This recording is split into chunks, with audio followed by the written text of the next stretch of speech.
ఆవురావురుమంటూ ఆకలితో ఉన్నటువంటోడు ఎదురుగుండా పంచభక్ష పరమాన్నాలు వస్తే ఎట్లాంటిదో అట్లా ఉంది ఇరాన్ పరిస్థితి ఇప్పుడు. ఆయిల్ మీద ఆంక్షలెత్తేయడం వల్ల రోజుకి వందలు, వేల కోట్ల రూపాయల డబ్బులు సంపాదించుకుంటారు. రష్యా మీద ఆంక్షలెత్తేయడం వల్ల అందరూ కొనుక్కోవడం ప్రారంభించేటోడికి వేల కోట్ల రూపాయల డబ్బులొస్తున్నాయి. ఇప్పుడు ఇవన్నీ ఏవి కూడా డాలర్లలో కాదు. ఇతర యువాన్స్‌లోనో, రూబెల్స్‌లోనో తీసుకుంటున్నారు. ఇది అమెరికా డాలర్‌కి పెద్ద సమస్య.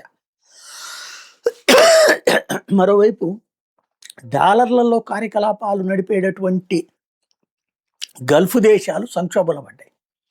ఆ గల్ఫ్ దేశాలలో వాళ్ళు ఇప్పుడు డాలర్లలో వ్యాపారం చేయడానికి వ్యాపారం లేకుండా పోయింది. ఇది అమెరికాకి పెద్ద సంక్షోభం. అంటే డాలర్ ఇంపాక్ట్ పడేటటువంటి పరిస్థితి. ఇరాన్ ఇక పైన డాలర్‌లో వ్యాపారం చేయదు. చైనా డాలర్‌లో ఎట్లాగూ చేయట్లేదు. రష్యా డాలర్‌లో ఎట్లాగూ చేయట్లేదు. భారతదేశం ఇరాను, చైనా, రష్యాల దగ్గర నుంచి చేసే లావాదేవీలన్నీ వితౌట్ డాలర్‌లోనే చేస్తుంది. అంటే దాదాపుగా 20-30% డాలర్ ఇంపాక్ట్ పడిపోతుంది.